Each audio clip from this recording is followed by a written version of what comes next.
BNP Paribas, partenaire des plus belles histoires de Roland-Garros, aux côtés des ramasseurs de balles depuis plus de 50 ans. Giovanni, qu'est-ce qui t'a manqué aujourd'hui dans ce match? Pas mal de choses, ouais, pas mal de choses. Le seul coup qui a marché aujourd'hui, c'était mon service. Et j'avais l'impression que mes frappes j'avais pas un bon rendement dans l'intensité que je voulais mettre et la qualité qu'il y avait dedans. Et bon, c'était trop juste contre un joueur comme lui. Il s'est passé beaucoup de choses. Il y a eu quelques bons passages de son côté. Il y a eu des passages plus compliqués. Il y a eu cette blessure aussi. Avec quel sentiment t'es ressorti de ce match, de la frustration? Quel mot tu mettrais, toi, de ton côté?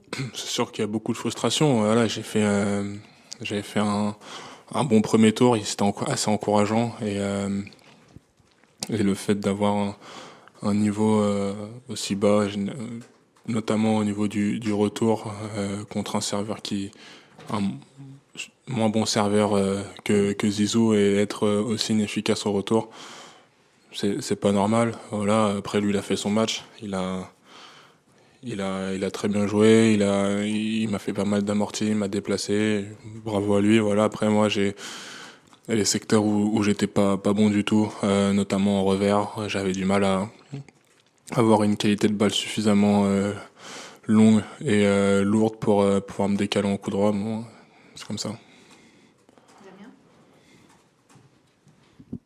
Bonsoir Giovanni. Ça. Tu parles de manque de régularité entre ce premier tour où tu joues plutôt bien, ton sortir du positif, et ce deuxième tour. Comment est-ce que tu travailles justement pour gagner, tu es encore un jeune joueur, pour gagner en régularité sur terre battue qui, on le sait, n'est pas ta surface de prédilection?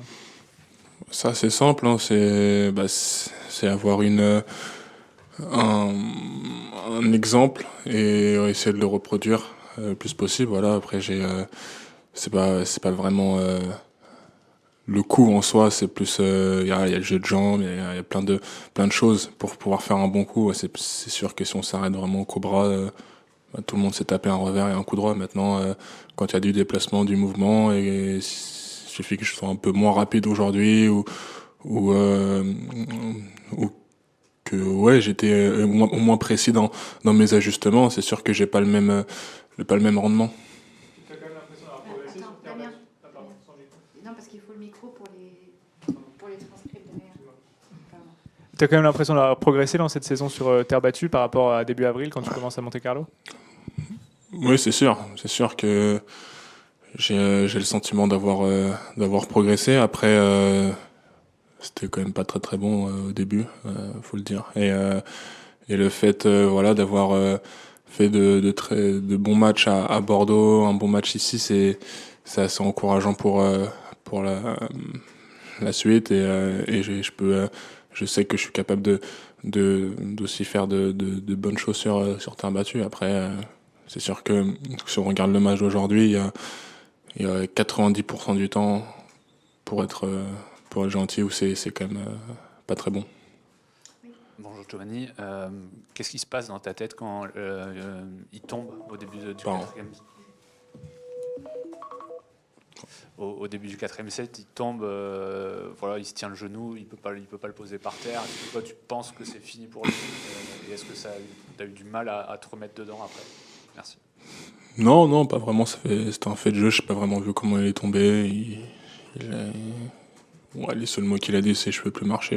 Après, il a très bien joué après, quelques points après. Donc, je sais pas. Ça se trouve, il s'est fait vraiment mal et il a su surmonter cette douleur. Moi, je suis pas dans son corps. Je suis pas là pour juger. Finalement, voilà. Ce qu'on retient, c'est que voilà, c'est que j'ai perdu, et que voilà, même s'il y a eu ce fait de jeu, j'ai pas été très bon.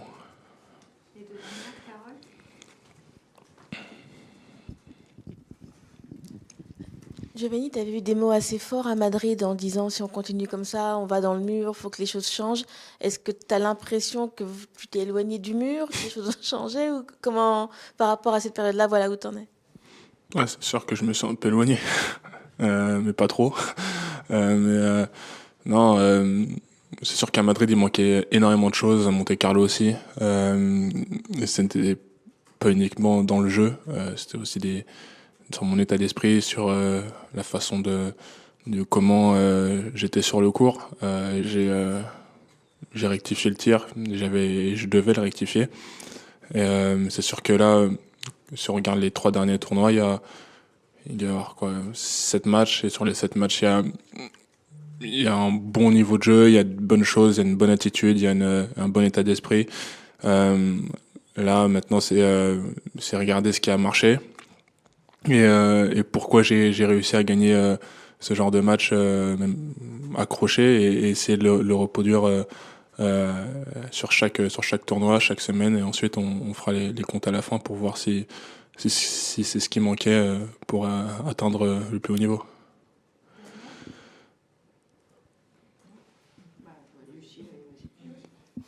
On te sent voilà, très, très déçu, un peu dur avec toi-même aussi. Tu te sens que tu as besoin de quoi pour rebondir? On sait que notamment il y a le gazon qui arrive. Voilà. Comment tu vois la suite, même si j'imagine que c'est un peu difficile à chaud? Déjà, j'ai le double demain, donc on va essayer de faire un bon double avec Alex. Voilà, on joue contre 2 bons joueurs, et la suite, la conférence de presse avant Monte-Carlo, j'ai dit que j'étais content de retrouver la terre, et j'ai pas fait de bons tournois. Là, je vais dire que je suis pas content de retrouver le gazon. Et non, c'est sûr qu'il va y avoir cette transition sur le gazon qui est assez importante. C'est 3 semaines, un mois où il faut être bien prêt physiquement, et c'est sûr que c'est une surface où j'ai les armes pour briller. C'est sûr que ça va être intéressant de voir. Ça va être à moi de prendre conscience que je dois foncer et continuer.